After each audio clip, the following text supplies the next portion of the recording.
Hello, good morning. Okay, I am receiving a lot of questions when it comes to chicken leg quarter. Siguro dahil sumisikat yung ni Diwata. Kasi ang gamit niya is chicken leg quarter for the fried chicken. Diba? Kung tawagin nga ay fried chicken. Anyways, the most common question naman, sir, what brand ang pinakamagandang gamitin when it comes to chicken leg quarter? My brand of choice is AJC. Sir, bakit AJC? Ang problema kasi rito sa imported na leg quarter is yung sizing. So, hindi ko alam kung kumikita sila dun sa kung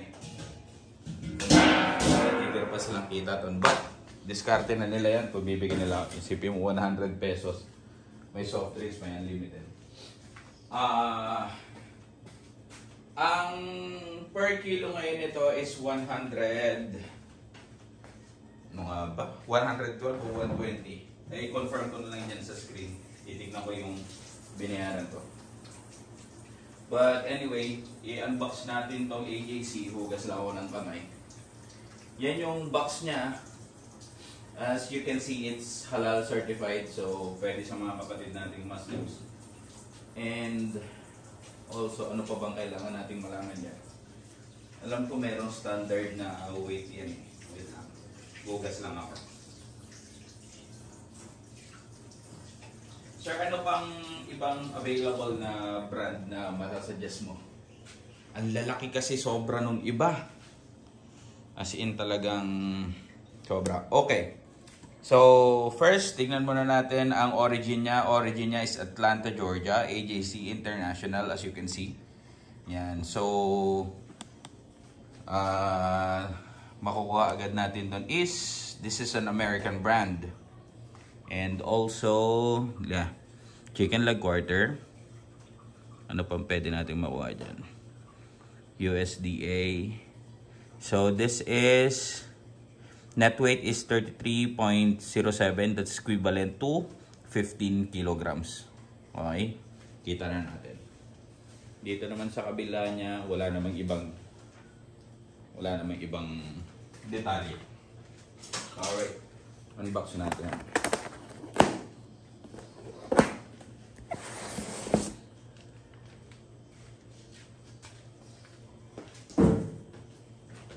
Taas natin to. Okay, pagka-unbox natin dyan, yan ang magiging itsura niya. So, we are safe, sealed. Silyado naman siya. Ganito natin, para mas malapit.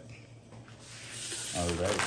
Kagabi ko ito nakuha, and as you can see, yan. Matubig.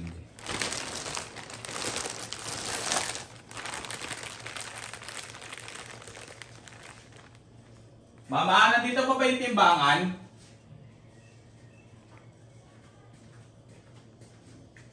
Okay, tingnan lang natin to.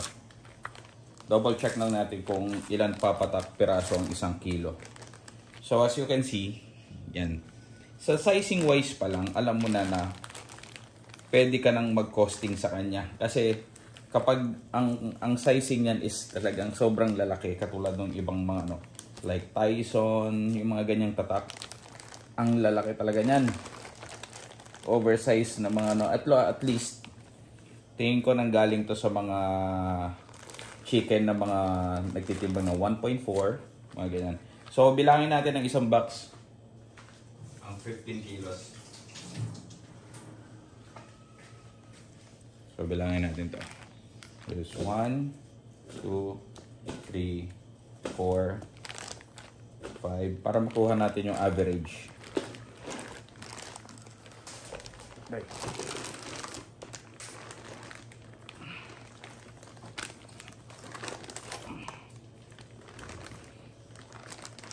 Oh, tigas pa talaga. Anyways, just a reminder, why is it important for us na ito muna or patiktikin muna siya? Kasi yung nito, nagko-consist ng mga liquids. So in case na ima-marinate natin, never tayo magmamarinate ng frozen.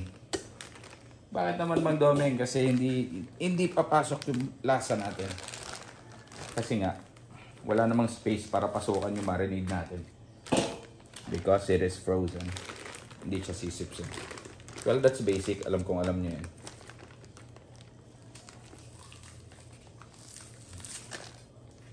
Unbox lang natin ito isa. I have 4 boxes eh.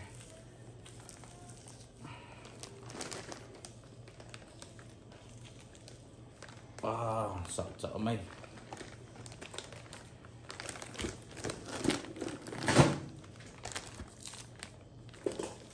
Baklasin mo na ito. May natin bilangin.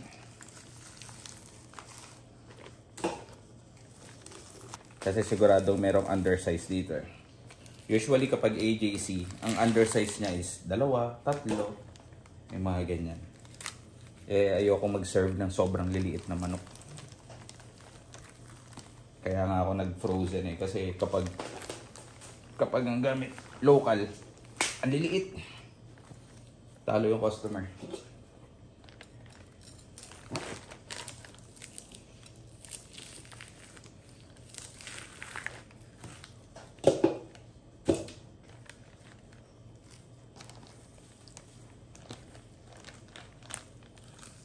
Wala, babasain ko muna. Wait lang.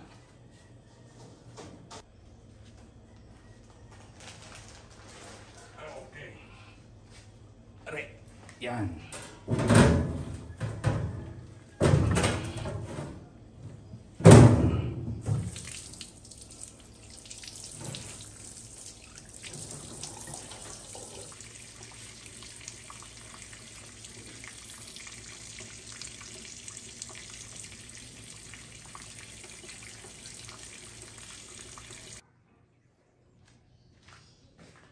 Okay, after 15 years, nabaklas ko na. Ulitin natin yung bilang.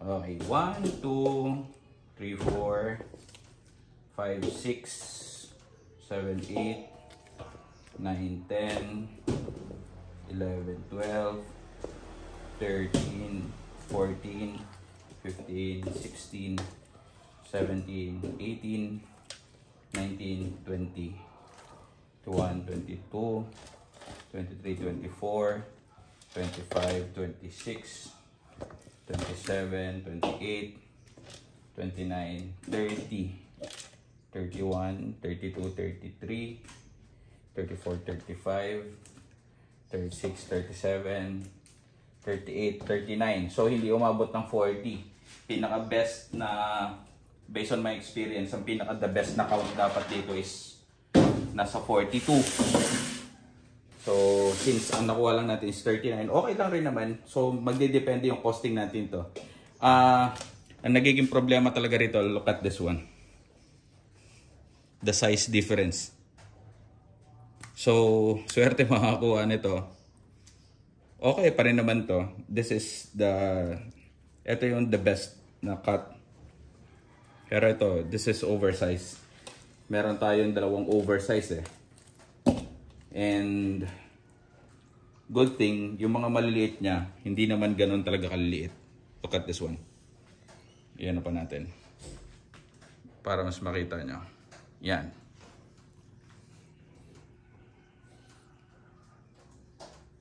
Tingnan kung gano'n yung difference. Now, yun yung mga pwede nyo i-consider kapag magne-negosyo kayo nito.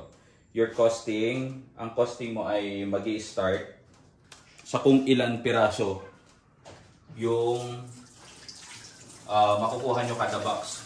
So, kapag nag-costing kayo niyan, make sure nyo na i-costing nyo doon sa pinakamababang bilang.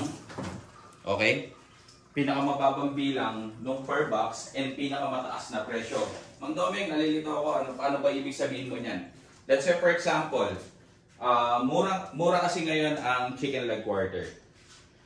Supposed to be ang standard na presyo nito is 130 per kilo. Yun yung dun ko kinukuha yung price ko, which is yung pinaka all time high niya na presyo. Ang pinaka-konti niya naman na piraso ay na, almost 36, 37. So pag ako nag-costing, eka lang, kuha tayo ng calculator. Okay, just to confirm, ang nakuha ko pala rito is 112. Pero, since nakuha ko siya ng mas bababang presyo, ang gagawin kong ano sa kanya, hindi ko siya i-compute as 112. Still, i-compute ko pa rin siya doon sa pinakamataas kong nakuha, which is 130. 130. So, times natin 15 kilos to, times 15. Ang presyo niya per box is 1,950 sa 130 ha. Pero kung sa 112 times 15, 1,680 lang. So may discrepancy. Pero since yun nga yung sinasabi ko lagi sa inyo, para kapag gumalaw ang presyo ng mga meats natin sa market, hindi kayo magrarattle, ay kailangan ko itaas yung presyo ko kasi nagtaas yung ano. Hindi kasi tinatanggap ng customer yung ganyan, mga ma'am sir. Maglagay lagi kayo ng buffer. Wag niyo igaya dun sa mga ano, ewan ko kung nagko-costing sila or ano, yung mga alam mo yung mga nagte-trending na mga ano, na mga kainan. Alam mo yun, yung mga dalawang manok, 89, yung mga ganun tipo. Ang ginagawa lang naman na kinakat lang nila yan eh. So, okay lang, diskarte nila yon, pero sayang yung pagod kasi. Ang inaano ko doon, sayang yung pagod nila, tapos yung profit margin mo ay kakapraso. Kawawa ka lang. Galaw ka lang ng galaw. Much better na ayusin na lang natin yung timpla, ayusin natin yung quality ng pagkain natin. Para yun yung habulin sa atin ng customer, hindi yung dahil lang sa mura ka. Ganun lang. Diba? Anyways, gawa tayo ng costing natin. So, since i-multiply natin siya by sa 130 times 15, ito yung magiging base point natin, 1,950. 1,950 divided by ngayon natin, titingnan natin kung magkano pumapatak ang isang piraso in average. Divided by, ilang piraso to? This is 39 pieces. So, pumapatak na 50 pesos ang isa natin. Good ba yun? Yes, good yun. Kung ibebenta natin to, pagpalagay mo na mag-only rice ka. Benta mo to for inasal or for inano, gawin mong mga 100 plus and above, okay ka pa rin. Goods ka pa rin. Ang benta ko nito sa tindahan is 145. Ang ano ko nito is walang breading. Hindi ako naglalagay ng breading, which is Chinese style of doing the fried chicken. Ayun, gusto ko naman ng mga customer kasi it is the same recipe na ginagamit sa classic savory. May mga question rin tayo about sa Kanto fried chicken. Kanto fried chicken. Ang Kanto fried chicken, ganito ang itsura ng marinade. Yan ang itsura ng marinade yan. Ang daming yung mga niyan, mga kasama niyan. Ang sikreto nila sa mga Kanto fried chicken is ginisa mix. Yan. Saan ko ba natutunan to? Natutunan ko to kasi dito sa mga kapitbahay namin, puro ganito ang business. Yung mga nakapart ng mga Kanto fried chicken. Anyways, tignan ko kung makagawa ko ng on the spot nito para maipakita ko sa inyo yung mixture. But, ang mixture nito is ginisa mix, salt, pepper, garlic powder, and ano pa ba? Curry powder. Yan. Yan siya. Lagi lang may naka-standby nito. Then, kasi pag mga ganyan business, kailangan mo talaga ng baking. MSG. Ilalagyan nila. Pero ano to? Proven na to. Proven talaga na quality.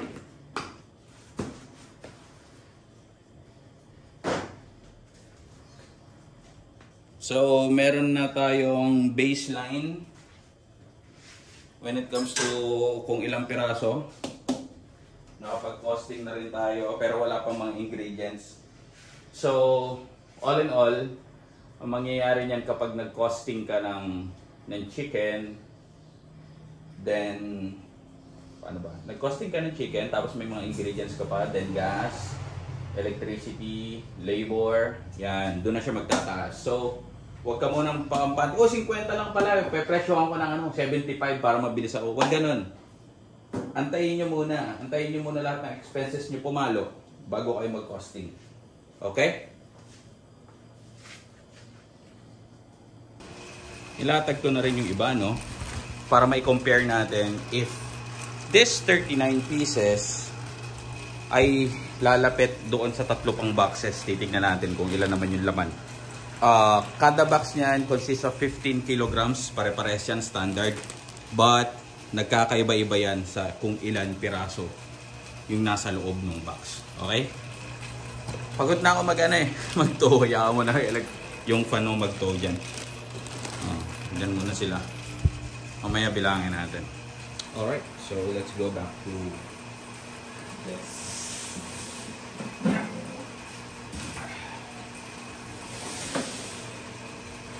Bilangin natin to. Yeah, well.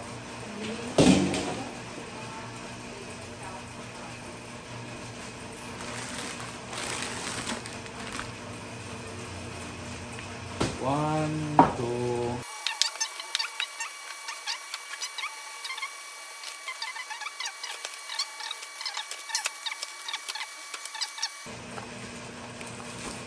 $36, $37, $38. So mas lesser. 38. Ang kanina natin is 39.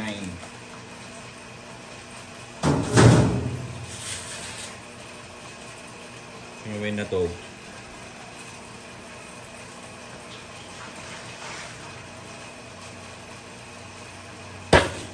Bale, sa kanila.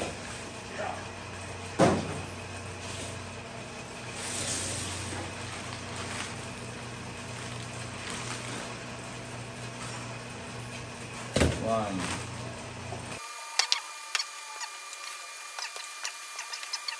Sorry, 35, 36, 37. Oh, mas konti. Konti na naman siya ng isang piraso.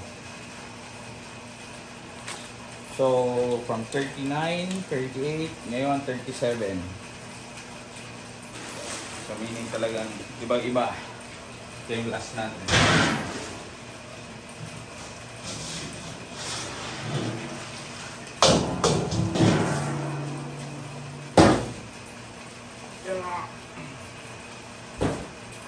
Tayo sa last.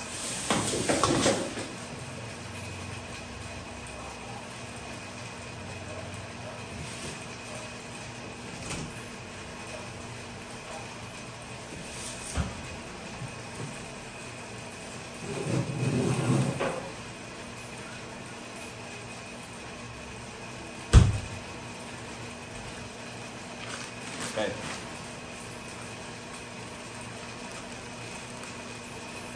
Two. 34, 35, 36. Grabe. Pakunti ng pakunti. So, yung unang box natin is 30. 39. Sumunod na box. 38. Sumunod na box. 37. Sumunod na box. 36. Galing mo. Magkakasunod.